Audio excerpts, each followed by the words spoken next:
1, 2, 3. It's time to talk fantasy football. Get your squad ready for this week's action with Frank and the Purple Rain crew.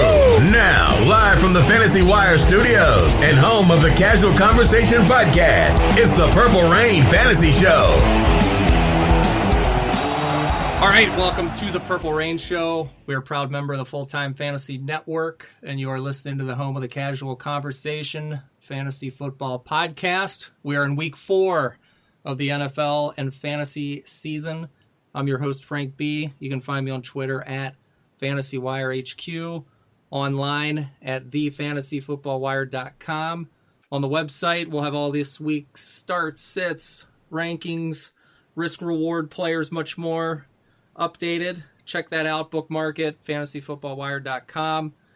Today, I got a nice special guest host, joined by Gabriel Wilkes. You can find him on Twitter at Gabe Wilkes and at thepurplerainshow.com, where you can find his weekly waiver wire fantasy plugs in there. How are we doing today? I'm good. How are you doing? Pretty good. Tell them where you're at. I don't think the people know where you're currently residing there. I'm currently residing in Knoxville, Tennessee. I'm a freshman at the University of Tennessee. Nice. So it's nice to be up here. Well, congratulations on getting into a nice college there. Enjoy your time. It'll go by fast. And holy shit, man. Take it in. Take it all in. I am doing the best I can. How's it getting accustomed out there? Is it pretty different? Yeah, it's kind of different. My hometown's Richmond, Virginia, so I wouldn't say it's a culture shock at all, but it's definitely different living away from home. So, I'm getting used to it. I'm meeting new people, so it's going good so far. That's cool, man. That's cool. So today we're gonna get into quite a bit of stuff, but as always, thank you for downloading the episode. Do me a favor and give it a retweet on Twitter, share on Facebook, leave a review. It only takes a minute. We really appreciate it. If there's anything that you guys want to hear on the podcast, hit us up anytime on Twitter. You can follow the whole Purple Rain Show crew on there, and we love interacting with everybody, so definitely find us on there.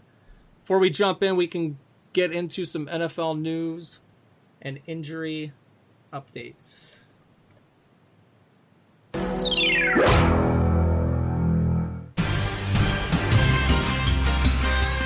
And as always, I know everybody gets the updates on their phones. We're pretty much abreast of everything that's going on, with alerts and stuff. But I guess the big names just to roll through pretty quick, T.Y. Hilton, he may miss week 4. He was entering Sunday with a quad. First half, 8 catches. I mean, he was balling out, but then he left after aggravating the quad. So he didn't look like he was a candidate to return on the sideline with no gloves, helmet, or anything. But said he was held out because they did not want him to tear his quad, of course, but that doesn't sound good. So I don't know. This week sounds like a game time decision to me. Julian Edelman as well. He went to the locker room ahead of the halftime on Sunday. He was later ruled out with a chest injury. I know the latest update per NFL Network was he'll be good. So he could be a game time as well. I'm not too worried about him. He's pretty solid, but if he does miss time, it looks like Philip Dorsett would be your guy there. And an even more attractive waiver wire ad. Vance McDonald, Steelers tight end, left the game with a shoulder injury. He didn't return. I think it was like 1 catch he got from Mason Rudolph. So he's got a history of shoulder injuries. He's one to keep an eye on, and a deeper tight end may or may not be on your roster, but again, he could be droppable if there's any kind of injury. The big news: Saquon Barkley MRI. High ankle sprain. He's going to miss anywhere 4 to 8. That's a huge blow to that team. Saquon is the offense. It is. It really is. But Daniel Jones looked pretty good. Know if Daniel Jones in now. Yeah, I mean, he did. Yeah, he's gonna be on the sidelines with Wayne Gallman in there for the next foreseeable, 3 weeks, 4 weeks. If you can get him on waivers, absolutely. Cam Newton, quarterbacks, they're getting creamed this year. Cam Newton with the foot, he's out again this week against the Texans. Ito Smith, running back on the Falcons, he's sidelined, concussion protocol. You're in the dark place there, the protocol you could never come out of, the sunken place. David Njoku for the Browns, big Ravens-Browns game this week. He's out indefinitely with the wrist. Aaron Jones this Thursday, Packers and Eagles. Limited practice on Monday, questionable for week 4 with the shoulder. Jimmy Graham also with a groin. Groin. Did not practice on Monday. He is questionable as well. He's a hit or miss tight end, so I mean if you got him in your lineup, it's a complete roll of the dice with him. And then the Eagles, their opponent, Alshon Jeffrey, we know about his calf injury. He was limited. He's questionable. Deshaun Jackson, abdomen, didn't practice. He looks doubtful from what I've been seeing here.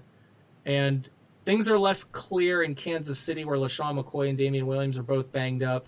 Darrell Williams led the Chiefs backfield in touches with everybody. And I'm sure you saw that too, Gabe, on Twitter with the Darwin Thompson hope, right? I mean, we were just clamoring for this guy to jump in, and he didn't. So it's kind of hit or miss. I don't know what to expect with the Chiefs. Andy Reid backfields are usually a little dicey. You don't know who's going to emerge, but it seems to be once somebody's in there, they're in there. Oh, yeah, and they play well, too. Yeah, they got a system. They can plug in their backs, and they typically don't miss a beat, but we'll see. McCoy didn't look half bad against the Ravens, so we'll see what happens there. Keep an eye on it. All your normal NFL injury updates, so we'll keep you updated there. So we can get into some fantasy starts this week. I thought this week, looking over, as always, I say it every week, you know, if you got your studs, you're locking them in every week. They're in your lineups. You don't mess with them. So I tend to look at obviously some good ones, but some more players that are along the lines that are going to give me some good points. I like their matchup. So for me, this week, the F1, McLaurin, Redskins wide receiver against the Giants. They just came off the ugly loss to the Bears. Did you watch that one?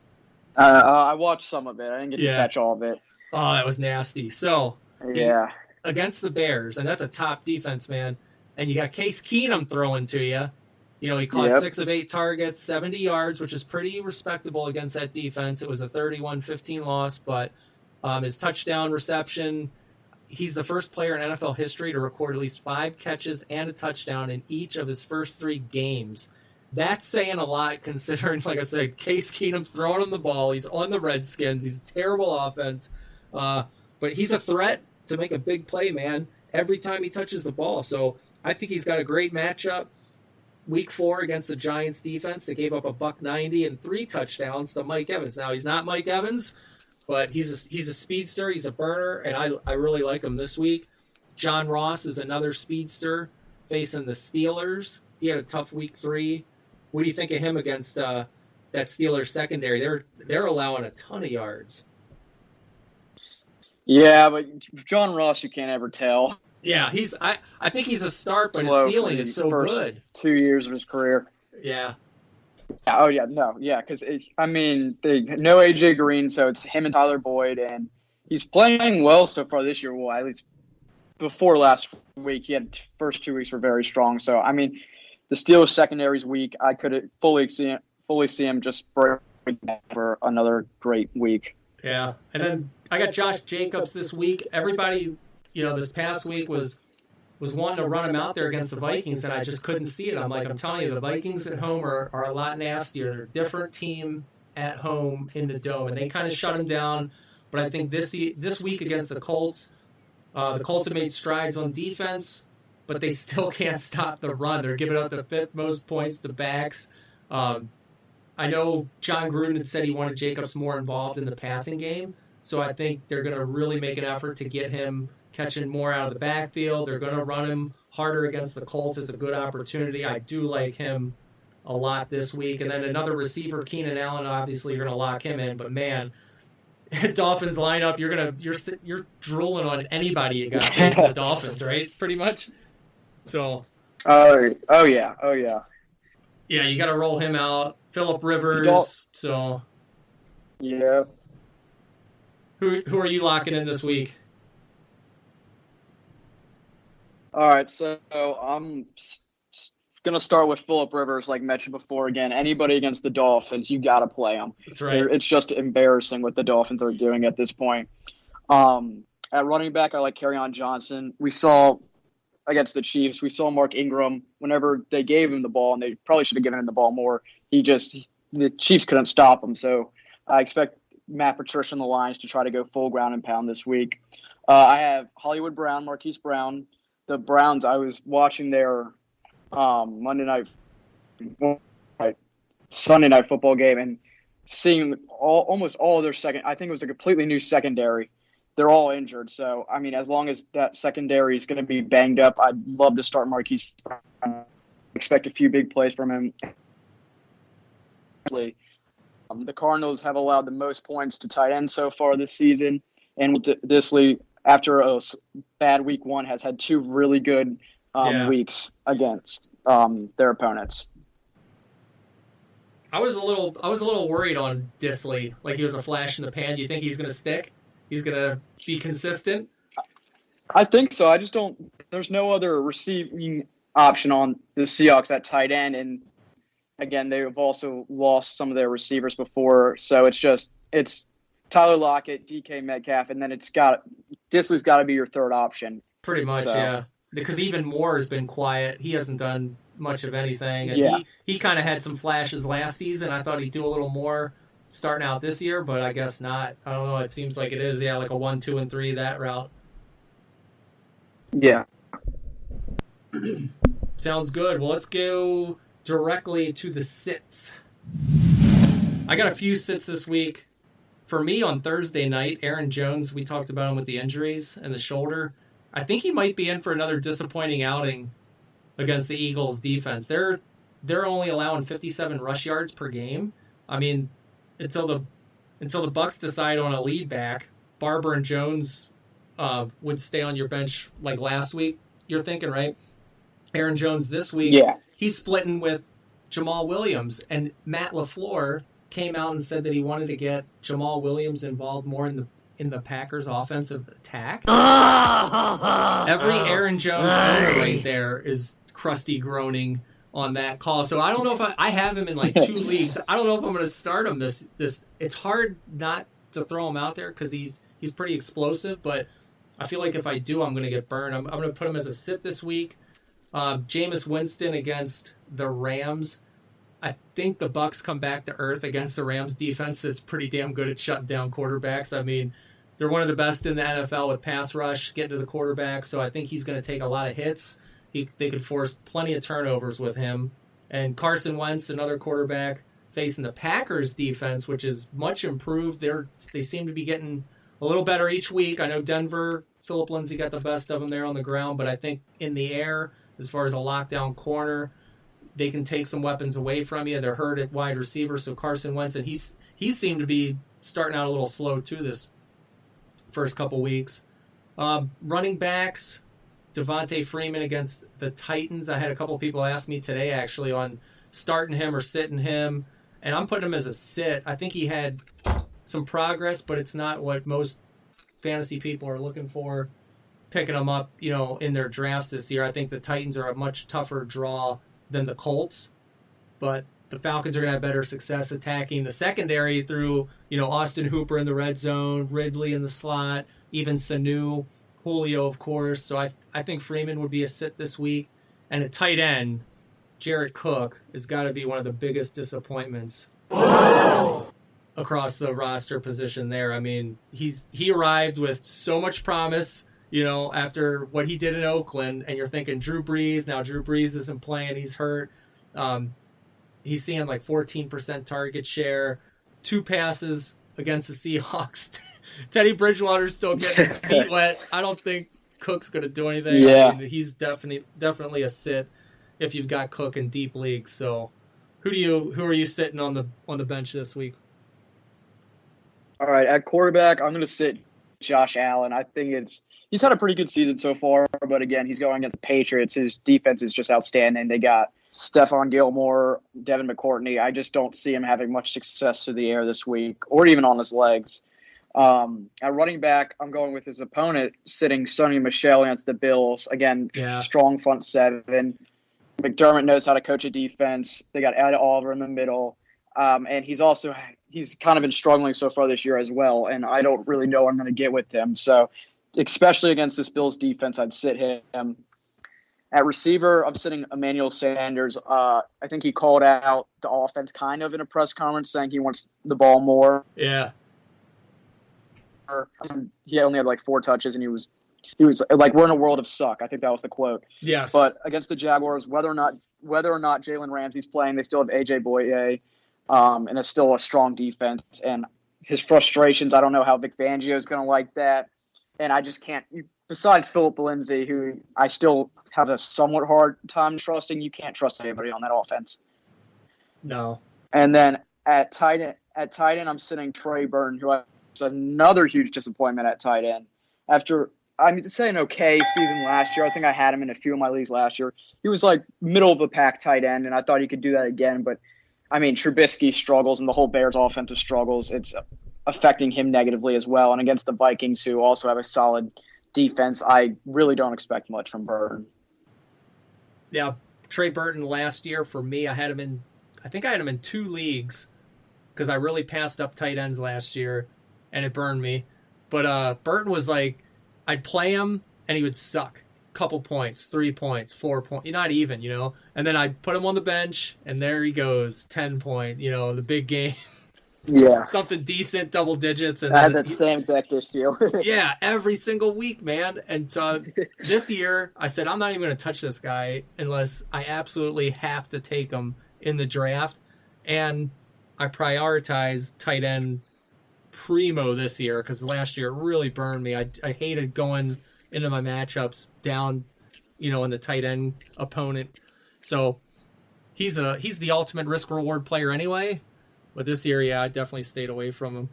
Going back to the Patriots, yeah, with Sony Michel against the Bills, yeah, they're pretty stiff against the run. I totally agree there. What do you think about Rex Burkhead too? You think they're going to split them a little more into that matchup, give him some more opportunity, or?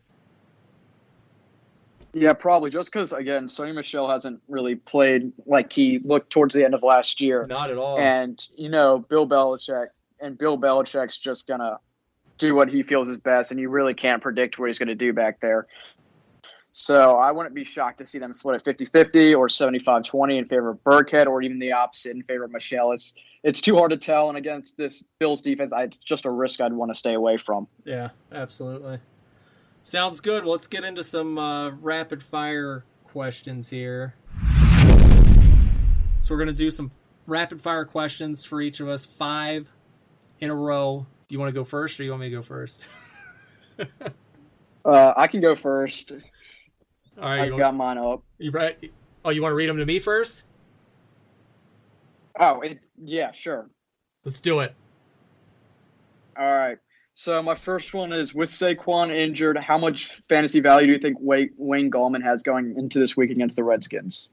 God, I've been thinking about that all day because I can't decide on my waivers to take him or not. Do I make room to get Gallman? And I can't. Honestly, I have not decided at all. I don't think he's going to be that big of a deal because it seems like Daniel Jones is going to take the reins right now. I think it's Daniel Jones' show until Barkley comes back, and I think Gallman's just like a compliment to Jones right now. Yeah, I agree. I liked him at Clemson when he was there, but since he's gone in the NFL, he's been an okay number 2, but he hasn't even been, I wouldn't say he's a good number 2. So, yeah. I'd be wary with him, and if there's somebody else you'd like on the waivers, I'd probably end up going with them and over Gallman. Yeah. All right, you ready for the next? Hit it. All right. Do you think Cam Newton is in real threat of losing his job because of injury, poor play, and the emergence of Kyle Allen? A little bit. Man, the ankle timing is terrible, but he seems to be declining, I think. He gives you those games where he wows you, and you're like, damn, that's the Cam Newton I know. But with an injury, it nags him, and I think he's a quarterback that really has a hard time playing through an injury or playing banged up. Same with Aaron Rodgers, and it's affected him big time. If this is one of those, I think they were saying Liz Frank injury, so if this is one of those lingering ones or it's a surgery, I think he's going to have an uphill battle coming back if Allen does good and takes off. It's hard to say. You got Christian McCaffrey there as a good centerpiece for your offense, so I don't think Allen is going to have to be asked to do too much. Get Christian McCaffrey the damn ball. DJ Moore on the outside, Greg Olsen down the middle. So it's hard to say, man, but it's really bad timing, I think.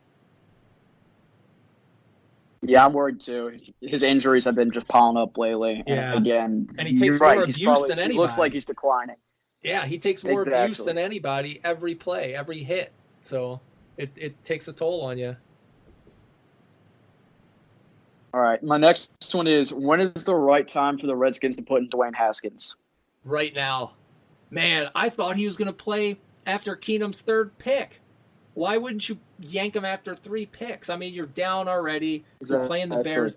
I know you don't want to get him killed against the Bears. I mean, that's a tall task to throw a rookie out to face them. But maybe to get him a taste of live action against the top defense, I mean, you step your game up when you know the weight's on your shoulders and I'm facing the Bears. Damn it. Yep. You know what I mean? You kind of get a little more zone. So I would have liked to see what he can do. He can scramble. I understand, I guess, you don't want to get him hurt. Khalil Mack could absolutely break him in half. But I don't know. If I'm Gruden, I'd run him out this week. You can't let Case Keenum just sink you. I mean, he's a game manager style quarterback. He's a chain mover. He's got a little escapability, I guess, but 3 picks, 1 game. You're fighting in the NFC East. I think you've got to make a change. You need a spark. And rookie quarterbacks, Lamar Jackson, when he came in, Kyler Murray. So the magic is there. It seems like they're getting good opportunities and they're shining. So why not? I would definitely do it. Yeah, I'd love to see him play Daniel Jones this week if it was possible. Yeah. That'd be a fun matchup to watch. Yeah. But, yeah, and again, if Jay Gruden shows any, growth with Dwayne Haskins at quarterback, it's basically saving him 1 more year with his job. Yeah, he could be out this year. He could be the first coach that gets fired mid-season, too, I think. My next question is, the first head coach will be fired. Yeah, it's going to be the paste eater, Gruden, man. I can't see him lasting. Yeah. If he really starts losing more games, the team's got a bad attitude. I mean, they just looked like they didn't want to play last night. Understandable, but they still got a division to win, and it's almost winnable. I think it's Dallas Cowboys and everybody else. The Eagles are going to give everybody a tough, way out, but I think they still have a little bit of opportunity. If their defense isn't horrible, their offense, I mean, McLaurin, you've got some pieces of the puzzle. It's just the quarterback. They're always the quarterback away, So if a spark saves you with entering Haskins, do it. If he doesn't do it and he's bitter and he's holding on to Keenum till the very end, I think he could get fired week 11 or something. I don't know, week 10. Who knows? Yeah, exactly. Yeah. All right, my last one is, are the Bills for real this year? They're the Kings of New York right now. The Kings of New York, right? True. Bills Mafia is... Do you think playoffs? Playoffs? I don't know, man. I like Allen. The more I watch Allen, the more I like him. I think he's pretty good. They got a little more weapons. Beasley's been a weapon. The defense is looking real good. It's just the division. It's the Patriots division. So can they hold their own and take out the Jets and Dolphins? Yep. Yeah, I could definitely see that. But they're going to have to go through New England. So I'm looking at these division games against the Patriots to see kind of where they stack. I think they could be good enough to get a wild card, but they've really got to show me something here against New England for sure. I agree. I hope they're good. I think it's fun when Bills Mafia is good. Yeah, the fans get all rowdy, and it's a fun watch. Yeah, when the Bills are good, people are getting table slammed, dildos are flying on the field. I mean, the NFL is a better place for it. So, I definitely want to see that. All right, was that 5 or 4? That was 5. All right, I'm coming at you here. Number 1, I'm gonna throw you some curveballs too. So. We talked about freshman year at Tennessee. What's the best part of University of Tennessee for you year 1? Well, again, we talked about this before, but I think the best thing about it so far was me getting an opportunity for all the fans out there to work with the scouting department as just kind of like an intern role. I'm still learning a lot, but for what I want to do with my future, I think this is a good first step. And I mean, I don't know how many other schools would have offered this opportunity to their students. Hell yeah! So that's you're scouting opponents for the football team, or you're No, scouting recruits. no, it's actually it's recruited. It's recruiting. Awesome, that's cool. Awesome. Yeah, I still haven't really gotten down. I've only been working there for 3 weeks, so they're still teaching me. So I still haven't really gotten to the point of where I'm actually like able to give all my input and watch every single guy. But I'm Right. working my way up, so eventually I'll get there. Well, I'm sure you played NCAA 14 and did. Oh yes. Yeah, and did recruiting. So you should be able to slide right into that role and excel and check your green guys, build your pipeline. Exactly. I think you'll be totally set, man. You should be definitely set up for success. And then number 2, I'll fire at you. What's your outlook on the Ravens season as it stands right now? I really do believe we'll win the AFC North. I think, again, no Ben Roethlisberger on the Steelers. The Bengals aren't good. The Browns are struggling. My only worry is I'm actually worried about the defense right now, which is shocking with the injuries. I don't know when. I hope Jimmy Smith can come back sooner rather than later, but if not, of course, Patrick Mahomes could throw on anybody, but Kyler Murray threw on everybody, and I get that's also an air raid system. But it's scary to see a bunch of wide open guys on a regular basis. So I don't know. I wouldn't say if anybody could go in if anybody could come out of the conference besides the Patriots or the Chiefs, I think we're the team that can do it. I think it's those two, then us, and then the rest of the AFC. Yeah, I agree with you there. The defense, they got to tighten up that backfield, man. Yeah, I it's think scary. They will. I think they will. And then number 3, you are now the NFL commish. What are you doing about replay? Give me a replay take. Oh my gosh, a replay take. Yeah, are you going to shit can it? Are you going to scale it back? Or are you going to like leave it as is? I mean, I'd probably see the only thing I would like to say scale it back, but again, after that atrocious missed call in the NFC Championship game last year, everybody knows what I'm talking about, the Saints and the Rams.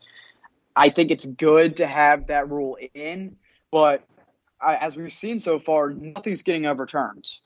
And coaches aren't even challenging to even see if it's going to get overturned because they know it won't. So right. I think there still needs to be some fixes with that rule. I think replay is overall good for the sport so you can get as many right calls as possible.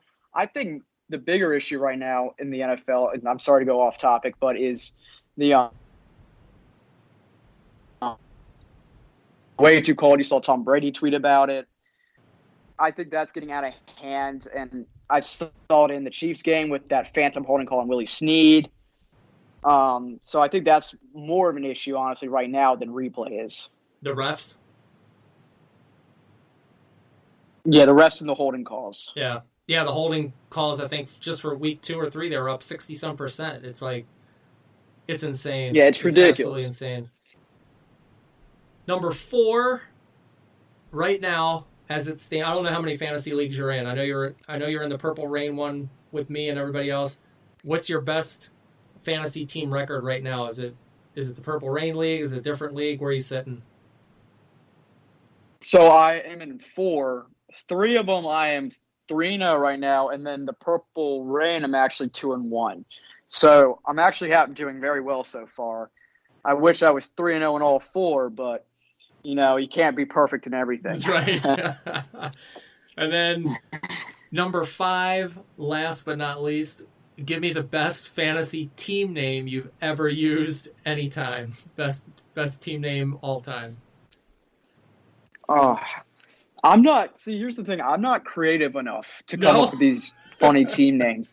No, I'm really not. So usually in my past, I've done a lot of Joe Flacco puns. I think I've honestly just gone with like the hate with Joe Flacco back then. I used to do a lot of Joe Flacco's elite just because I thought it was funny, and I was a big Joe Flacco fan. Now I'm using a lot of Lamar Jackson. I'm using Action Jacksons and stuff. But I'm so uncreative. I have never been able to come up with something like good. I think my brother had Flaccaroni and cheese one year, a couple of years ago when it was a Super Bowl year. Oh, that's good. See, why can't I ever come up with things like that? I try to do research too. I like to look for Ravens ones, and a lot of them are just old, where all the players are talking about aren't even on the team anymore. Yeah, there's some outdated ones still floating around out there. But yeah, I thought Flaccaroni and cheese was a really funny one. And then my other nephew's got Flacco More Ravens, and then I put like the Flacco More into the old time Ravens logo for it. Oh, that's so it looks cool. Pretty cool. That is cool. Yeah, I like yours now. Yeah, team names always crack me up, man. I love team names and the topic of them. They always make me laugh. All right, let's get back on. I wish I was a little more creative. Which one? I was just saying I wish I was a little more creative, and maybe I'll one day come up with a good one. Just keep doing a bunch of research, and then okay. Put them all into your head and jumble them up, and then just pick out the goofiest, funniest sounding one. And you can't go wrong. I'm telling you, that's the one. I'll try that. I'll try that this week. Do it. Yeah, the one I got now is Mel Kiper's best available in one of my leagues. I don't know why I thought of that, but I just thought, because during the draft, I wasn't having a good draft, and I'm just like, well, these are like the best freaking guys available. I might as well just pick them. So that's how I named it. And Mel Kiper's a goofball, so I used his head as my Avi on it. So that's good. That's a good one, though. All right, let's do some risk and reward players this week. Who are you liking? These are your boom or bust players. Risk reward, play them out in your flex maybe.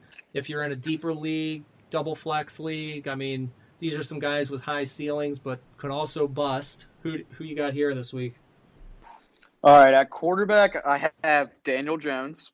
Again, he had a very good week last week. I think I saw that he had Mayfield's had all season. So, and he's a runner, so he can get points with his legs, and everybody knows how valuable that is from a quarterback in fantasy. Yeah. And he's going against the Redskins, who I have very little faith in. Yeah. At running back, I got Miles Sanders against Green Bay. He's had his first week was very poor, but I think his last 2 weeks has come on quite well. But he is playing the Packers, and they have a good front seven. They got the Smith brothers, and well, they're not actually brothers, but obviously I call them that. But it's a good defense. But again, I don't trust Jordan Howard. I think Miles Sanders is going to be their go-to guy. And if he plays like he has the past 2 weeks, he could really break out. But again, against the Packers defense, it's a little scary.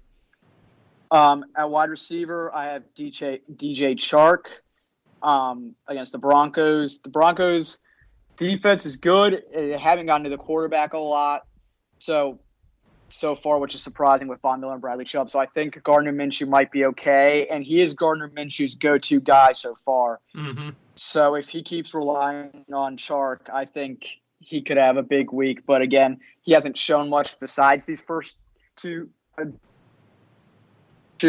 So again, I'd be wary with him. But again, if you need him in a flex, I think it's a good option. And then at tight end, I have T.J. Hawkinson. He had that week one, but besides that, he has really not done anything. He's going against the Chiefs, and the Chiefs did a good job actually last week of containing Mark Andrews and the Ravens' pass offense.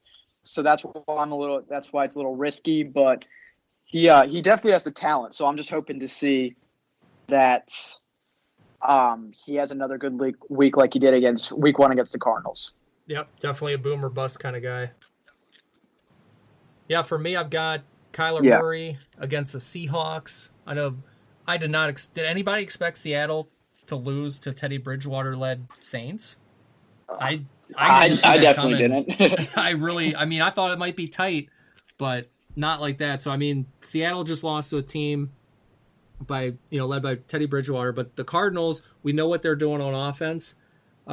Murray's cast, it's not on the level of Michael Thomas and Kamara. But geez, man, Fitzgerald, David Johnson, Keyshawn Johnson, Kirk. I mean, these guys are coming. They're making plays. They're moving the ball down the field. They're putting up a lot of points. They're putting up a lot of offense. It's a division rivalry. I think Murray's got a great ceiling if it gets into a shootout.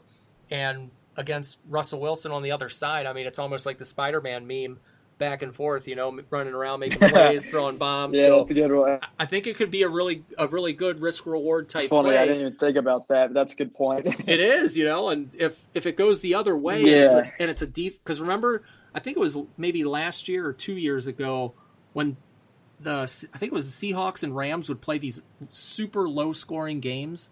Remember, it was like a 6-9 1 year, 13-10. It was like almost old school Ravens Steelers, like 10-7.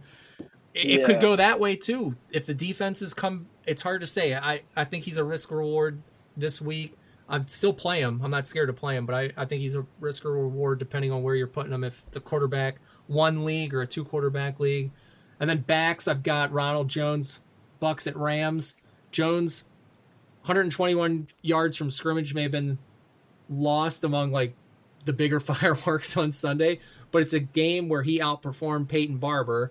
But what it's worth, Nick Chubb put up 96 against LA. So throw Jones out there. Maybe he succeeds. Maybe they stuff him. I think he's a risk reward. Darrell Williams for Chiefs and Lions. I think it's crazy, but with the injuries, and we're talking about a running back by committee for the Chiefs, doesn't really seem like it matters who's in the backfield. It's almost matchup proof with Mahomes playing, but the Lions are sneaky. Sometimes they can totally eliminate the run game against the other team. So I think he's got a chance to boom or bust. And then Sterling Shepard, the Giants and the Redskins. He's not he's not a primo name for wide receivers by any means. But if he's healthy, I think he's the best option Daniel Jones has got. And Washington has allowed the most fantasy points to wide receivers. Are they a team, we talked about them earlier, are they a team that's given up on the season already after that performance Monday night? I mean, they got smoked by Taylor Gabriel and Trubisky. So Daniel Jones will sling it. He looked pretty good in his debut. I think Shepard, the last time he faced the Redskins, it was with Eli Manning. He only had like 2 catches for 17 yards. One of them was a touchdown. But in Jones, Daniel Jones' debut, Shepard notches a 100-yard game and a touchdown. So this could be one of the guys he likes. This could be a rhythm guy, go-to guy. They got some chemistry maybe. So I think Shepard could be a boom or bust guy this week for sure. Yeah, I like Shepard. I think he's probably going to end up, besides Evan Ingram, going to be Daniel Jones' go-to guy. They seem to have a good connection, and Daniel Jones is just better than Eli Manning. So it's going to help everybody, all his receivers and all his targets, get better, get more fantasy points, and by the end of the year, and probably this week as well. Yeah, it's long overdue, I think, to get Jones in there over Eli. Don't you? I mean, I agree. At least they pulled the trigger though and did it. That's exactly what I'm saying. It's like they're just like the Redskins, except the Redskins yet haven't pulled the trigger. It's like Case Keenum and Eli Manning. I mean, the Redskins just need to do it, and I'm glad the Giants actually finally did it after about 3 years. Yeah, so they could do it and make a big turnaround in Washington. We'll see what happens, but let's get into some waivers. Now, Gabe does on the PurpleRainShow.com. Gabe does the post-game breakdowns for the Ravens, and then he also hits the waivers each week. So give me a taste of who you like this week on the waiver wire. I know, we're recording this here on a Tuesday night. Most of the waiver claims are in, so by the time people hear this, they may or may not have their guy. But just in case, sometimes, hey, I go back on the waiver and I look on Wednesdays, and it's like, holy shit, you didn't go after that guy? He's still there? And grab him, depending on how you've got your requests in and how they're slotted for importance or priority. But give me some names this week that you like. All right, I have 2 quarterbacks right now. Again, I'm not going to talk about them more because we've talked about them for a lot of this show. But Daniel Jones for the Redskins, if he's there, I think he's definitely worth the pickup. I also have Kyle Allen against the Texans. Again, he looked fantastic against who did they play again? It was the Cardinals. Did they play the Cardinals? The Panthers? Yeah, Panthers-Cardinals. That's what I thought. Yeah, he looked fantastic against the Cardinals, and I know they don't have the greatest defense either, but Houston's up and down like always. I mean, they're 2-1 right now, but they're a 2-1. They could easily be 1-2 at the same time. So, and he's got weapons like we talk about McCaffrey, DJ Moore, Greg Olsen. So I think Gallman, who we talked about, I know the running back waiver wire right now, I think is pretty weak. I think a lot of the guys have been taken, and you're kind of just there. It's like waiver wire purgatory right now with the running backs. So Wayne Gallman's probably the best option to get. If you can find somebody else, that'd be great. But right now, looking out there, Wayne Gallman's probably the top running back there's going to be until Saquon gets back. A receiver, I'm going to go Philip Dorsett against the Bills. I know the Bills got a good defense, but no more Antonio Brown for the Patriots. So Dorsett actually had a very good week last week against the Jets. So he's going to have a bigger role in this offense now without Antonio Brown. And then again, I mentioned him earlier, Will Dissly is still actually, I don't know why, but with the inconsistent tight end play across all fantasy leagues, but he's still on the waiver wire in most leagues, and he's playing the Cardinals, who have allowed the most points to tight ends so far this season. Definitely. Yeah, their waivers are. I think it's a pretty good week for being week 4 on waivers. Week 1, week 2 was kind of like, I don't know. But I thought this week's been pretty good. I've got a few guys that I like with Nelson Aguilar with the injuries to Alshon and Jackson. I think he's available in most leagues. He pretty much went undrafted, but I know he's getting some bad raps on the Twitterverse and media, what people call. You saw that video. You saw that video? Yeah, that's typical Philly, man. It's like that's 100% Philly. Yeah, right exactly. There. But I think that's a guy. If you need wide receiver help, if you're in a deep league or 2 flex spot, what have you. I mean, I think that's a guy you could pick up for sure. I got Jamal Williams. We talked about him for the Packers. Matt LaFleur wants to get him more snaps and more looks, and that was obviously, that came to life this past week against Denver. He's got equal, if not greater, snap share. I think he was at 61% of the snaps. Jones was 38%, but he was banged up. He came out. But he had 12 carries for 59 yards, 2 targets. He was moving piles, man. I don't know if did you get a chance to see any of that game or? No, I was watching the Ravens. Yeah, that one, I was flipping back and forth. It's hard to watch 2 games at once, but he was moving some piles, man. He looked pretty good. He was running hard. So I like him in a deep league with running backs being kind of tough to get here. The wide receivers, I got Cole Beasley for the Bills. We talked about the Bills earlier, too. Beasley's reached double-digit points in PPR in 2 or 3 games. He doesn't have a high ceiling, but he's getting a lot of targets. They're feeding him the ball. It's almost Adam Thielen-like. I think he's a target on the waiver wire. And then Preston Williams for the Dolphins. I know we keep clowning on the Dolphins, and we're telling, we're not going to take any Dolphin players. But week 1, 11 points. Week 2, 10 points. Week 3, 10 points. He's getting some looks with Josh Rosen at quarterback and not Fitzmagic. I think it was like 4 or 12 targets. He's Rosen's guy for sure. Yeah, he's got the chemistry with him. So if you look at him in week 1, 5 targets, 6 targets in week 2, 12 targets in week 3. If it's going to stay Josh Rosen playing QB, then I'll take Williams. Why not, right? I'll put him out there in like a deep flex or something, or if it's a bye week Why not? In. And then at tight end, we all scramble for this position.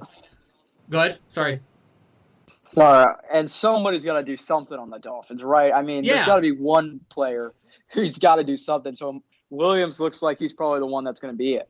Yeah, if he's got the chemistry with Rosen, and that's where they're going to feed the ball through, and they're going to have to score points. So even if it's garbage time, this guy's going to get some looks. So I like him as a waiver wire ad. And then tight end, I plug Chris Herndon in because I think it's just more or less a reminder that he's going to be back from his suspension week 6. If you can grab him now and you're in dire need of tight end help, maybe, it's worth a gamble. It's waivers. If Sam Darnold can come back from mono at week 5, maybe. But I think this is the last chance you're going to get him for cheap. So I would plug him in if you can.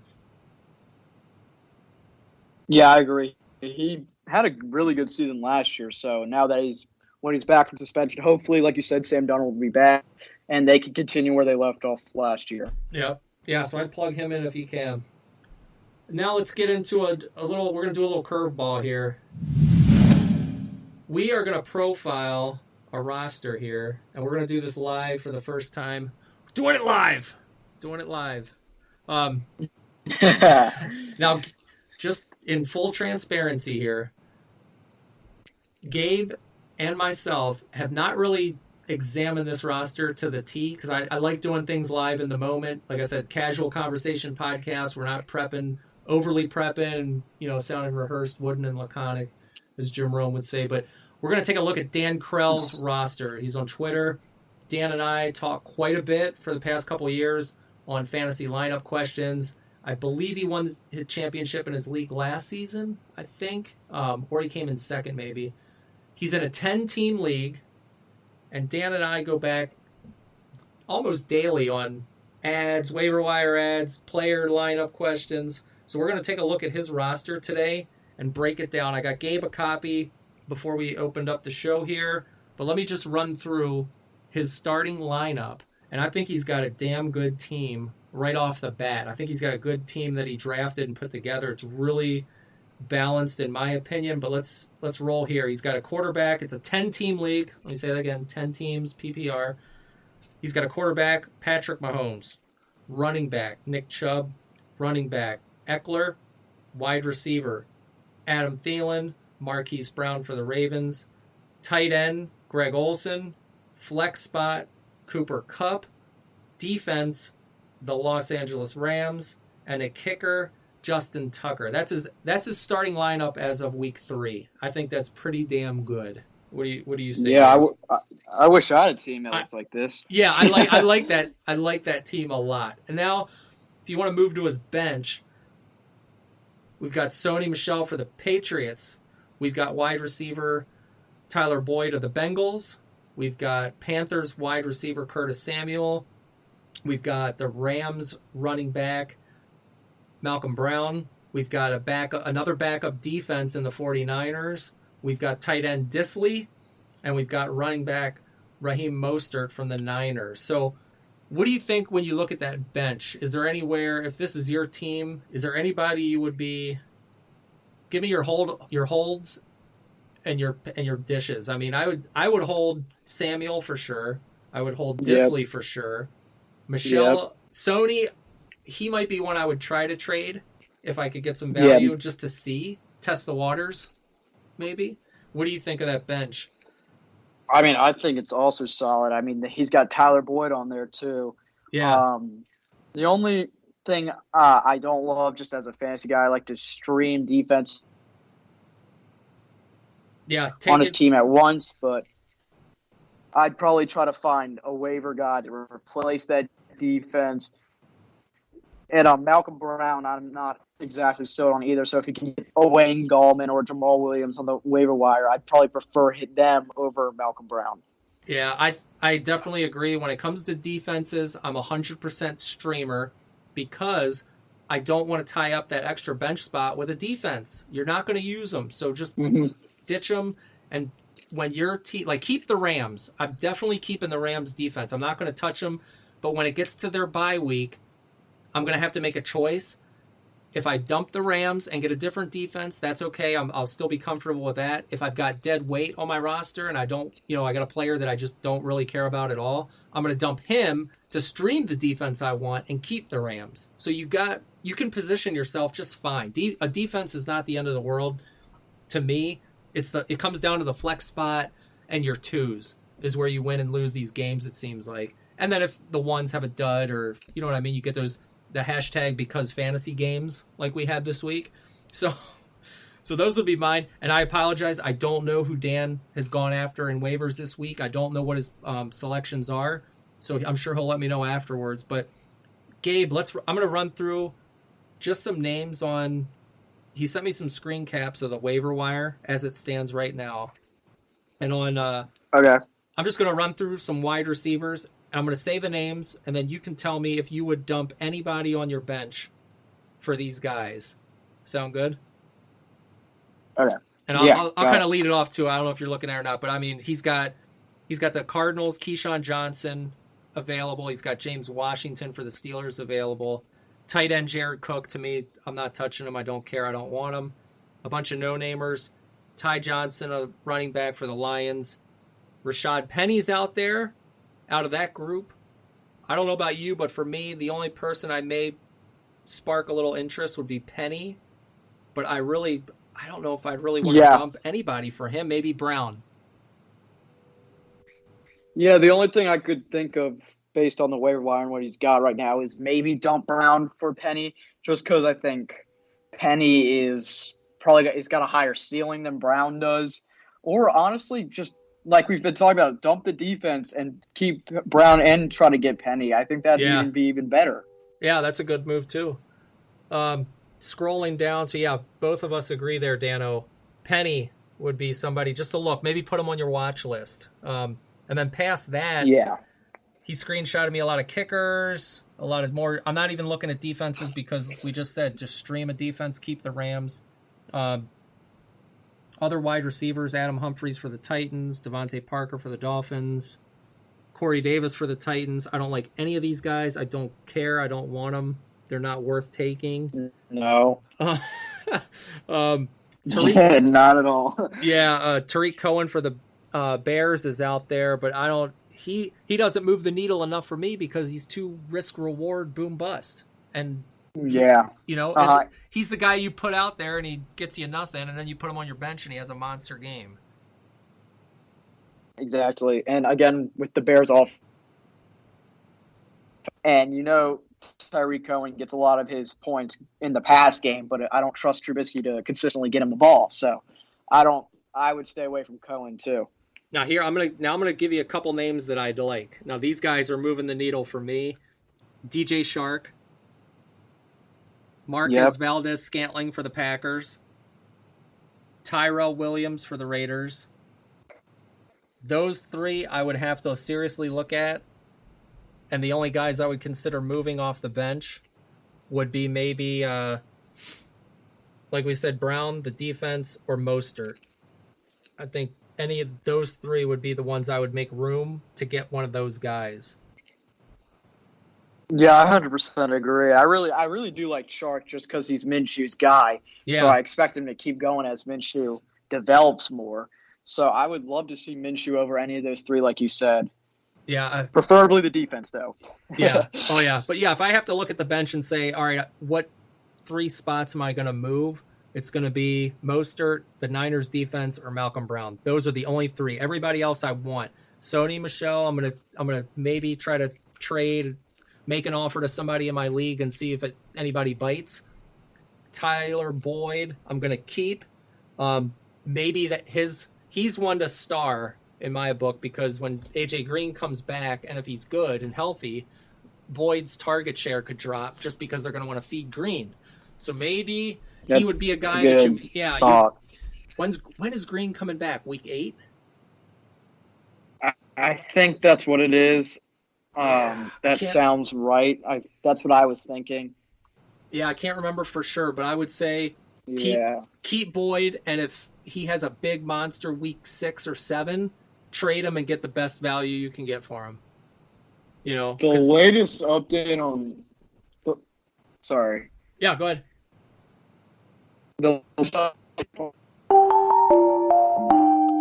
CNCJungle.com is week 6 against the Ravens is the earliest he can get back. Okay. Yeah, so I mean, if Boyd has a monster week or something, maybe you trade him because recency bias. Somebody will offer you, maybe give you a good offer for him. But he would be the only one down the road I would move. And then he's even got DK Metcalf available on waivers. I would definitely try and pick him up. Yeah, and Christian Kirk. They would be 2 for me. That's 2 for me. That would be the only 2 for me. I like those for sure, man. He's got a bunch of other quarterbacks that I don't really. I mean, if you got Patrick Mahomes, you shouldn't even be looking at quarterbacks until it's time to stream one. No need. Yeah, but Dano, I'm telling you, man, your roster looks pretty set.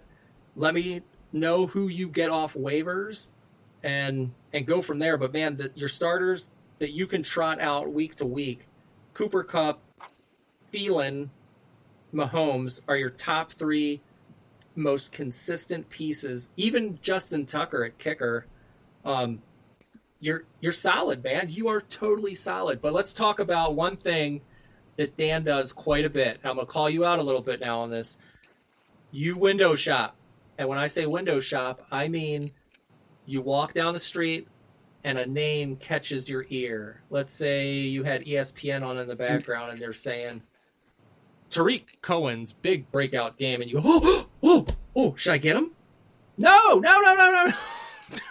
Dan, don't make move. You have something good, so don't make a ton of moves because, and I can tell you from experience, I'm sure Gabe can too, you ever make so many damn moves that you just jack up your roster, and then you're like, what the hell did I just do? Damn it!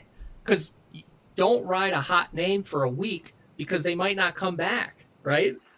You know, some of those players, Right. They flash like Taylor Gabriel. Should I get him? No, don't get him. He had one big game. Okay, No. You can have it. That's fine.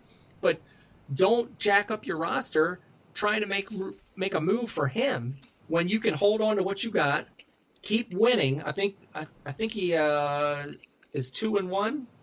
Dan, I think you're 2-1. You said, but then you can keep your roster intact. You've got good, consistent players. You've got two great running backs, Eckler and Chubb. Oh my God, lock them up. I'm not even going to touch them in my lineup typically. Yep. Thielen is not going to die or fade off. He's going to come back to life. He's fine. And Cooper Kupp, those two guys alone in my wide receiver spots are insane. And then the flex spot, week to week, I've got my choice of Marquise Brown. I got my choice of Samuel Boyd. The starters are so consistent that I'm not going to move anybody out of there, really, except my flex spot guys, because I'm locking up Thielen, I'm locking up Kupp, Chubb, and Eckler, Mahomes, week to week to week. They always perform, so I really don't have anything to worry about. And like I said, if there's a player that does good that you hear about, don't scramble to pick them up. It doesn't matter. Keep your team intact. You're in a really good place. And like we said, Gabe and I both agree, man, right? Mostert, the Niners defense, or Brown would be the only three pieces of the puzzle you can really say I can move on from. Yeah. Everybody else should be kept. Yeah, I think everybody else is locked in there. And take Sony and Tyler Boyd as your trade bait. See what you can get for them. And if it's something good and you can upgrade, by all means. But let other people crash and burn their rosters by moving them all around. An active person on the waivers is always a good player, but if you overdo it, you really self-sabotage your team, and then you get into the conundrum of like, I've got three good receivers, who should I play up there in my flex? And then you pick the wrong one. Roll with who you got, you know what I mean? Like, roll with who you got. Who gets you to the dance with them. Bring them each week. So I think that's probably the best way to go, Dan. That's the best advice I can give you. Gabe, what do you say for advice?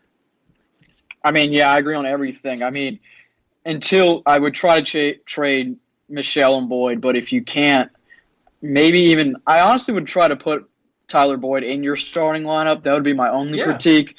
Maybe for Marquise, or if I usually wouldn't say Thielen, but you never know if you're really feeling strong about Boyd, but I would probably put him in for Marquise Brown this week at least. But again, like you said, everything's fine. I just want to reiterate, drop the defense. But besides that, I think he's in a great spot, and he should be very successful this season. I don't see why he wouldn't be. Yeah, for me, for week 4, and I don't know who you're getting on waivers, Dan, but for week 4 as it stands right now, I'm locking your whole damn lineup in. The only change that I would make, I would package Thielen and Kupp at your wide receiver 1 and 2. With the Rams playing Tampa Bay, you got to love Cooper Kupp for sure. And then even the Vikes, they're down. I'm rolling through the schedule here because now I'm blanking out. Yeah, the Bears, division rival. Okay. You got to like them against the Bears. It may be the Bears, but they're division rivals. They know each other well. It's not a big, out of conference game or an opponent, uncommon opponent. So they know them. So I'd be okay with Thielen and Kupp as my 1 and 2. Tight end, I still love Greg Olsen this week. And then the flex, I mean, yeah, like Gabriel said, put in Boyd. he's got a great matchup. So I'd plug him in there, or depending on what waivers you get, if you get Kirk, maybe put Kirk in there. That could be we were talking about that. It could be a shootout style game this week. So I'd go that. I don't think you can go wrong there. Yeah, no, I mean it's a great lineup. Yeah. So the moral of the story: don't window shop. I kind of get sometimes. I get hooked. Do you get hooked sometimes with a recency bias or like a highlight package you see on TV and it's like, oh, wait a minute, and then you start I'm gonna dump my girlfriend now. I wouldn't do that over anything like that, but yeah,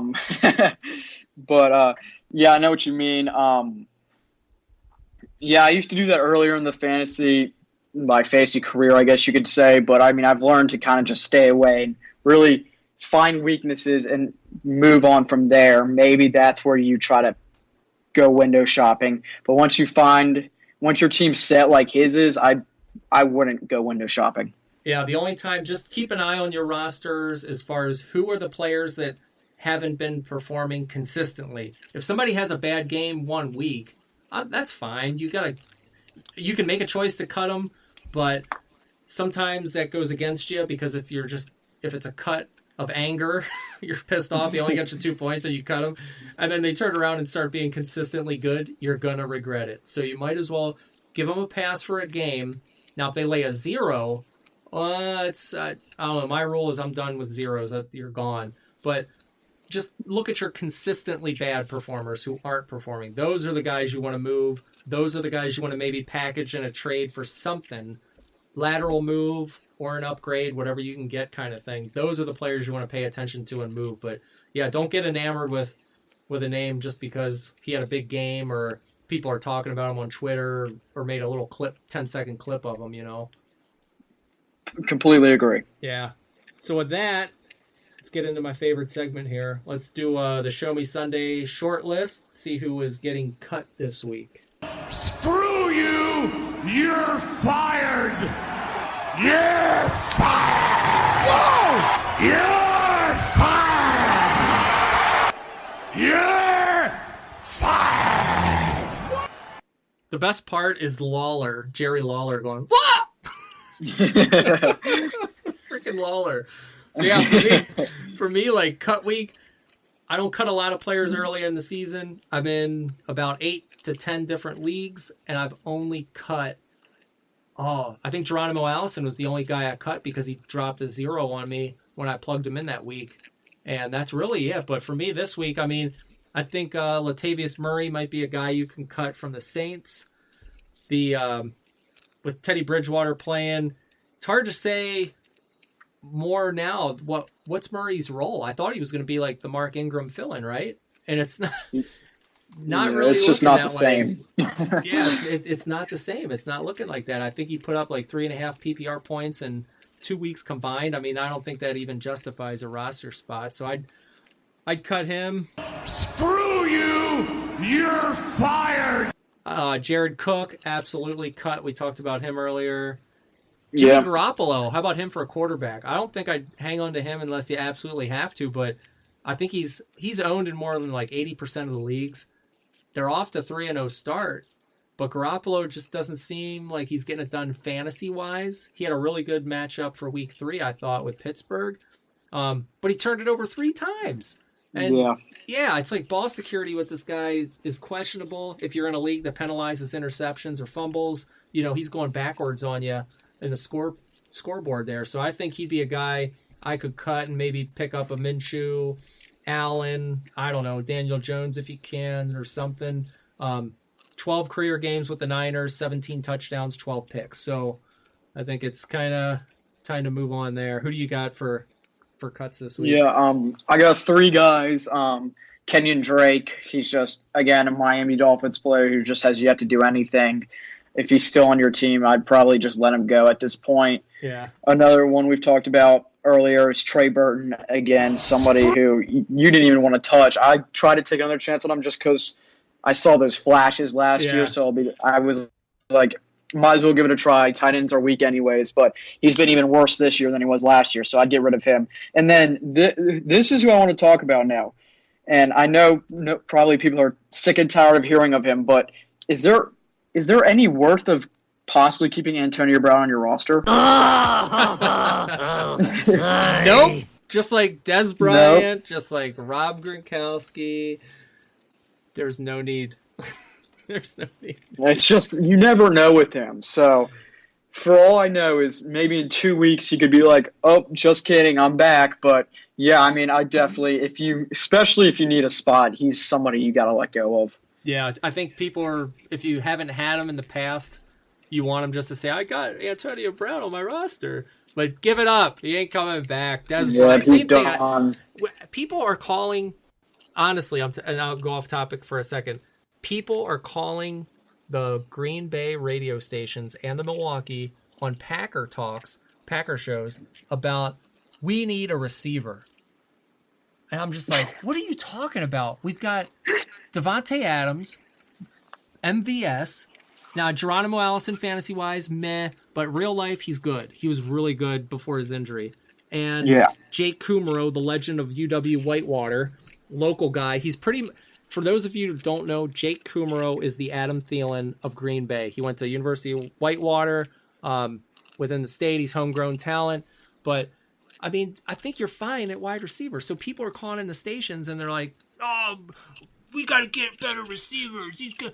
MVS is like 6'3". He came out of the combine at with 4.3 speed. He's a beast. He's just got to get going, and he's going to get going. It's a new offense. But you know who they want? Des Bryant. They're talking about Des Bryant. That's just ridiculous. Is that the stupidest shit you've ever heard? Like Goody needs to call Des Bryant's agent and get him to Green Bay. You think slow-ass Des Bryant, who hasn't played in, 2 seasons now? Yep. Is an upgrade over what you got? Come on. That's like, people are insane with this guy. Yeah, for me, get rid of those guys. You don't need them. Yeah. Don't tie up space with those names because they're not doing anything for you. Exactly. I just thought Antonio Brown would be an interesting point since it happened so recently, Well, yeah, I saw him go in a lot of my leagues too, where people are just grabbing him to put him on their roster. But even if he does come back, I mean, don't you think he's going to get on the exempt list? Yeah, he's going to get on the exempt list because of everything going on with his legal situations. This league. And you even notice if he plays a week, like we've seen him with the Raiders and the Patriots and the Steelers, he was like, I don't even know if he wants to play football or he's just, I don't know. There's too much to go on with him. I don't even see him playing. I don't see him playing another down in the NFL. Yeah, I think he's totally done. You can put him out to pasture. Yeah. All right. Well, let's do some real life NFL picks here. Yes.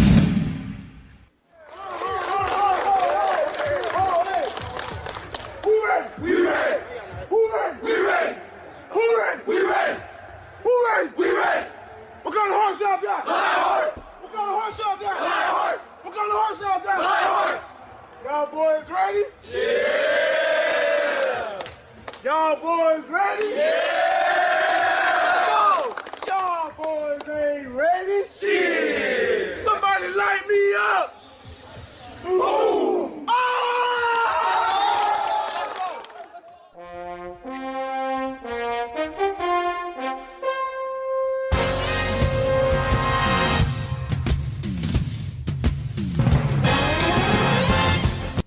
The beautiful music of NFL films. So let's get into some live picks across the landscape for Sunday. We're going with the point spreads.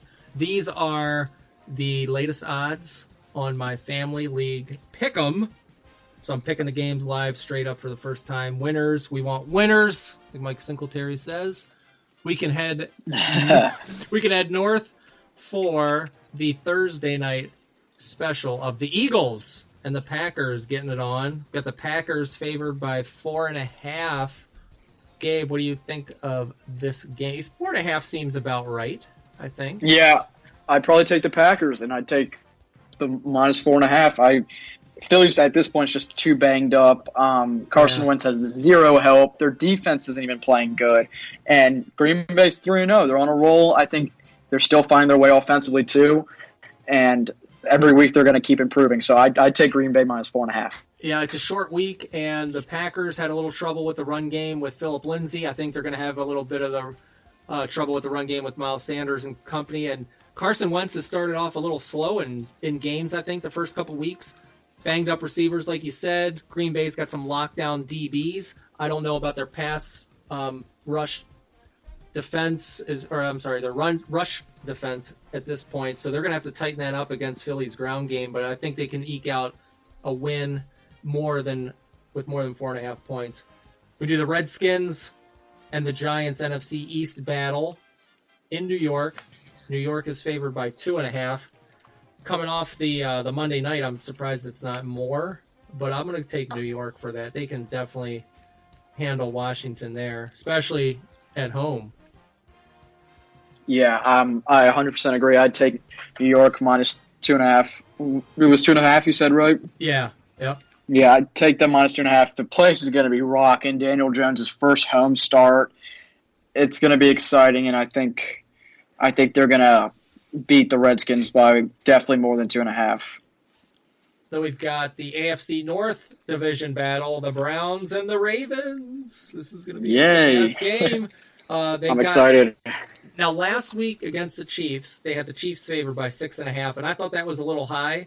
And this week, the Ravens are now favored by 6.5 over the Cleveland. And I think the same thing this week. I think that's a little too high. I think Cleveland is due for a dogfight, and it's going to be with the Ravens, man. I'm telling you, these teams, there's more on the line now. There's more juice in this game, and especially the way it went out last season. I think this could be I'm going to call a Ravens win, but I'm going to say by like 3 points. This is going to be one of those 23-20 games or something. You know what I mean? 2017 something. Who knows? Maybe it's a high scoring affair. But either way, I think it's within 3. It's got to be. I'm actually going to disagree with you on this one. It might be a homer in me, but they're going after a tough loss against the Chiefs. They're coming back home. The bank is going to be packed. I mean, everybody wants to see this Lamar Baker showdown. You see on Twitter how much they even hate each other on Twitter. The fans are going to be full force. I think Lamar is going to have a bounce back game. I mean, he struggled a bit last week, but I'm not concerned about it. So I think he's going to have a bounce back game, and I actually think they win by a touchdown. All right. We'll keep an eye. Let's tally that one. We'll keep that on the books there. And then another division game. I love divisional games. I just love them the best. So we've got the Patriots traveling to Buffalo. Buffalo is getting plus 7.5. So I'm still going Patriots on this. I mean, I know the Bills, it's just big brother in the division. And I know the Bills spanked the Patriots a while back. I mean, that seems like decades ago. But I think they can hold tight for a little while. Eventually, I think it breaks loose, and it's Tommy and his Patriots. They're gonna walk. They're gonna pull away. So I'm gonna go New England on that one. See, I was leaning towards New England, but I don't know. Bills Mafia. It's probably their biggest game, 15 years. I mean, people are gonna be jumping through tables. Things are gonna be thrown onto the field. I mean, I think the Bills. Shocker. I don't think they'll win. I definitely don't think they're going to win, but I think if they're going to keep it close because I feel like they know they need to prove something that they're able. They're the real deal, and I think they want to go out and do it. I think Josh Allen wants to go out and do it, and Doug McDermott's got a good defensive game plan every week, and I know he's no Bill Belichick, but again, I'm probably being too hopeful in this one, but I'm going to go with the Bills plus 7. All right, there you go. The Raiders. And the Colts are favored by 6.5. I don't know how to go on this one. This is kind of a tight one. The Raiders can't put together 2 awful games like that. Minnesota was tough. I think that was more of a fluke maybe. But they are going on the road in Indy, hostile environment. Jacoby Brissett can run and scramble. We talked about Josh Jacobs earlier, getting more involved in the game plan, and I think that means ball control offense. I'm going to go the other way. I'm going to go with the Raiders on this. Yeah, I actually agree. I think the Colts, I'm still not completely sold on them. I think they're a good football team, but I think these are the types of games that are going to give them trouble. John Gruden needs a win. They can't, like you said, play as bad as they did in Minnesota. So I think the Raiders will cover the spread. We got the Panthers at Texans. I really wish this was a Cam Newton game because Cam, and Deshaun Watson, that's a good matchup there. But yeah, we got Texans favored by 4.5 in Houston. I feel like Al Michaels. Houston. I'll take Houston 4.5. I think we cover that. I mean, with Allen, I think Allen's a good quarterback. He's still going to make some mistakes, and Houston's defense at home, similar to Minnesota, I think they play a little better at home. They can keep them in the game, kind of stack the box on McCaffrey, dare Allen to beat them. So I'm going to go with Houston on this one. Yeah, I agree. Like you said, I think Allen's a solid quarterback, but only one career start. I don't trust him yet. I trust Deshaun Watson with a lot of confidence. Not sure if I trust Bill O'Brien, but I trust Deshaun Watson, yes. So I think they can definitely cover this. Yeah, absolutely. Then we'll go down to the Dirty South, Tennessee Titans and Atlanta Falcons. In Atlanta, Atlanta's favored by 3.5. What do you think on this one? I think the Falcons win this game, and I know it's a small spread, but I think Tennessee's going to cover. It's probably, honestly, in some people's mind, an upset with how bad Atlanta looked last week, but I think Atlanta's going to come with the win, but I do think the Titans are going to keep it close in Atlanta, and I think the Falcons win by maybe a field goal, maybe 2, or even 1 point, but I think it'll be close. So I'm going to take Tennessee minus 3.5. Yeah, I'm gonna go Atlanta. I know the Tennessee line's banged up a little bit, but at home, I feel like Atlanta's really got something to prove here. They've got to get rolling, and at home, I just feel like they're a little more balanced than Tennessee is. So I'm gonna go Atlanta there. And then Patrick Mahomes taking the show on the road to Detroit. Lions are getting plus 6.5. Give me Kansas. I mean, how do you go against Kansas City? Oh, I'm 100% with you. I think you got to hammer Kansas City on this one. Yeah, it's you got to go with what you know, and until they prove otherwise, I mean, they're just too hot. They're like the Colts. Remember when the Colts were always starting off 9-0, 10-0, how many years in a row with Peyton Manning? Yep. It almost feels like that to me. So I mean, shit, you got to go Kansas City there. Yeah, I agree. Yeah, Chargers going down to Miami. And Miami is plus 16.5. How do you feel on that one? I'm not going to take Miami ever until I see anything otherwise. They haven't covered yet. I'm honestly shocked that the spread's almost only 16.5. I honestly thought it might have been more. But so yeah, I'm going like Kansas City. You should hammer the Chargers on this one too. Yeah, I'm going to go with the plus 16. I think it was 22 against the Patriots or something. Yeah. I want to say, I don't know. I'm tired of these double-digit point spreads, like, to this degree. I like these 7s and 3s. It's a little more easier to work in an outcome. But I think I'm almost going to go Miami on this, just for that. Really? Yeah, just for that plus 16. Only because I think LA's going across country, down south. That's true. That is true. Yeah, Miami is hot as hell, and cramps up, players cramping up, all that stuff. I mean, a lot of it we laugh at and joke about, but it's pretty serious. I mean, it happens, so I could kind of see a little bit of a letdown game here. I just don't like that 16, so I'm going to go Miami. Hey, bold. I like We'll it. try it. Yeah, we'll try it here. The Bucks, Tampa Bay, going reverse out to LA to face the Rams, and the Rams are getting 9.5. How do you feel about that? 9.5? I like that. Yeah, I like it too. I was honestly tempted to go with Tampa Bay on this one, but I'm not going to go against the Rams here. I think the Rams cover that. Yeah, there's especially playing at home in LA. Long cross-country trip, like we said, for the Chargers. Yep. Jameis Winston, I know Evans is coming off that big game, but the Rams, oh man, I mean, Wade Phillips, he's a defensive mastermind. I think it's going to be a good chess match, scheme-wise, with Phillips against Arians. I think that's going to be a really good, people aren't talking about it too much, but I think that's going to be a pretty good chess match there. Maybe to start out, maybe the Rams break away later. I could see them kind of separating themselves like mid third quarter or something, and then they cover that spread. So I'll take the Rams there. We'll stay out in the West. Seattle Seahawks coming down to Phoenix to face the Cardinals. Cardinals are getting plus 4.5. How you feel on that one?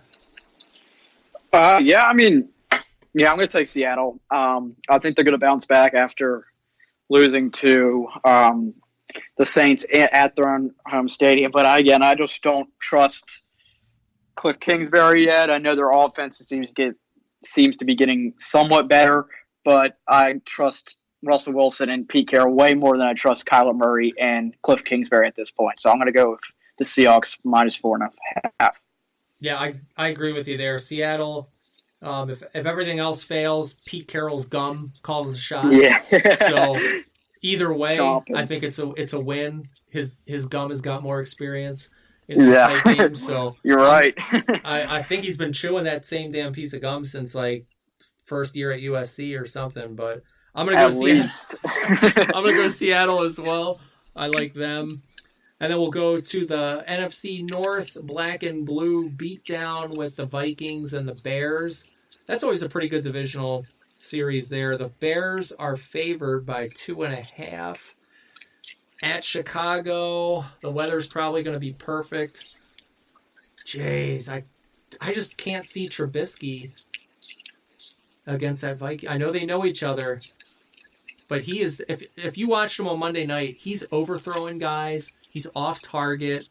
He'll make a few good ones, but it seems like the simple stuff, the routes, the outs, the sideline stuff. If you go back to the highlights, he's overthrowing guys. He's not accurate. Minnesota's a tougher defense, in my opinion, than the Redskins. Trey Wayans, they got a good backfield. They could definitely apply the same amount of heat. I'm going to go Minnesota this way. This is just a little stinky line, I think, like Sex Panther special type. Yeah, I mean, I agree with you completely. I was honestly hoping you go Chicago just to say this because I think Minnesota's going to win this game outright. To be honest, yeah, like you said, I just don't like Trubisky at all. I think by the end of this year, you're going to hear a lot of talk about Chicago trying to find a new quarterback, whether it's in the draft or free agency. But Trubisky, I saw him play against the Packers. I watched him in week 2. I don't really remember who they played, but I'm not sold on Trubisky at all. I think they'll definitely be looking to upgrade, and I don't trust Kirk Cousins either, but I trust Dalvin Cook more than I trust the run game of the Bears. So I'm definitely going to go Minnesota.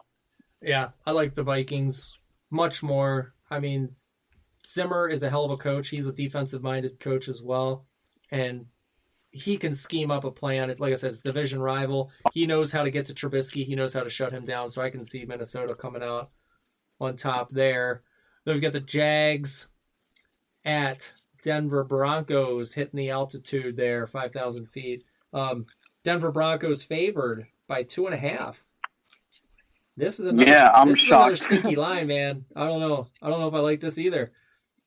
How is Denver, the Flacco-led Denver Broncos? You saw, I don't know if you've seen the highlights of Green Bay. I mean, but they were beating the hell out of Flacco. I gotta go Jacksonville, man. Yeah, I do too. It's honestly kind of scary that Denver's favored by 3. It's almost like they know something we don't. Yeah. But it can't be. I've loved Joe Flacco, but at this point in his career, he's over the cliff at this point. And I just don't trust anything about Denver's offense. I don't even know if they're going to be able to score more than 13 points. So I'm going to go with Minshew Mania and the Jaguars against Denver Broncos. Yeah, you have to there. You just have to. And then we'll take Dak Prescott and the Cowboys traveling to New Orleans. The Saints plus 3.5. Teddy Bridgewater again. Will he get it done in back-to-back weeks against tough defenses? I don't think he will, to be honest. I'd probably take Dallas points. You think so? Dallas's offense is. I do. Dallas's offense is flying on all cylinders. Kellen Moore is doing a fantastic job. I feel much more confident in Dallas and their offense than New Orleans with Teddy Bridgewater. Yeah, I have to agree with you there, man. If this was Drew Brees, I'd have to take the Saints, especially at home. Yeah. But I got to go Dallas with you on this, too. I just don't see... I mean, I know he just went on the road to Seattle, and that's a tough task, especially in that stadium.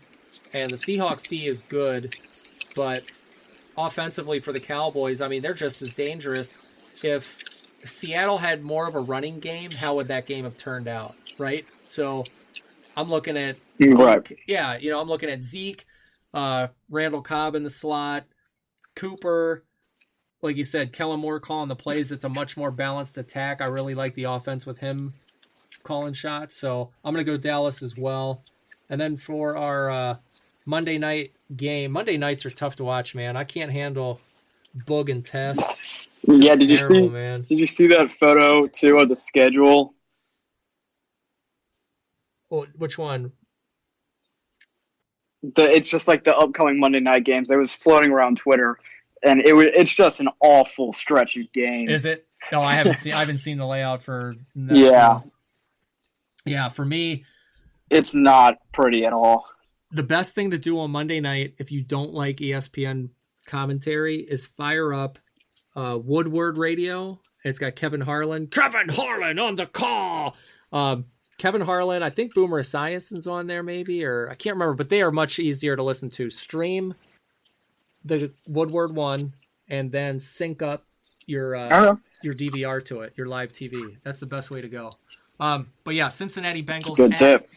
Cincinnati Bengals at Pittsburgh Steelers. This is a pretty good rivalry going. Steelers are favored by 4.5, and I'll take that. There's no reason, especially at Pittsburgh on a primetime game. They thrive. I know it's not Roethlisberger out there, but I think they can get it done. Cincinnati will keep it close, I think, for a little while, but I just can't see them hanging for the full game. They did come back last week against the Bills, but man, Pittsburgh is just a different animal, so I'm going to go Pittsburgh here. I'm actually going to go Cincinnati. Just kind of a shocker since... Ooh, here we go. Mason Rudolph just didn't look good last week. I think Zach Taylor is playing to Andy Dalton's strengths, and I honestly wouldn't be shocked if they win this game outright, but I definitely actually like Cincinnati in the points. Okay. Yeah, this could kind of go either way. It is. It could in real life, but for pick's sake, yeah, I'm going to go Pittsburgh. I don't know. I feel like James Conner, this is the game he comes back and shows everybody how good he is. Yeah, like you said, it can go either way, but I'm going to go with the riskier pick here and pick Cincinnati. All right. Well, there you go. That'll wrap up for the pick'ems this week. All right. And then that will wrap up the Week 4 Purple Rain Fantasy Podcast. And as always, thank you very much for listening, supporting the show. Continue to hit us up on Twitter. Give the articles a read on Purple Rain Show. We got weekly stuff every week, post-game articles, game previews, fantasy stuff, waiver wire ads, you name it. We've got everything covered. Ravens content, fantasy content. So check all that out, purplerainshow.com, bookmark it. And as always, good luck to everyone in the fantasy leagues this week. Check back for next week's episode. I appreciate everybody listening. Gabe, thanks for jumping on with me. Appreciate your time as well. Busy college student. Yeah, thanks for having me. I love doing this. It's my second time, and I hope I can do it more this season, actually. Yeah, we'll definitely get together again here as the season progresses. So, yeah, stay in contact. And then, as always, hit us up on Twitter. If you got questions, fantasy stuff, Ravens stuff, it doesn't matter. NFL, we're into all aspects of it, so let us know. We'd love to conversate with you and go back and forth politely with no troll action. No troll behavior. That's a lot to ask on Twitter there, Frank. It is. I usually just ignore it. I'm pretty decent. But, yeah, I mean, it's fun. It's all in good fun, man. So, yeah, thanks for hopping on. We'll catch you guys next week. Yeah, all right, this press conference is over. Go away. No, it's over, pal. Well, please, It's over. That wraps up today's episode. For even more fantasy football content, find Frank on Twitter at FantasyWireHQ and online at thefantasyfootballwire.com. Be sure to tune in next week, and thanks for listening.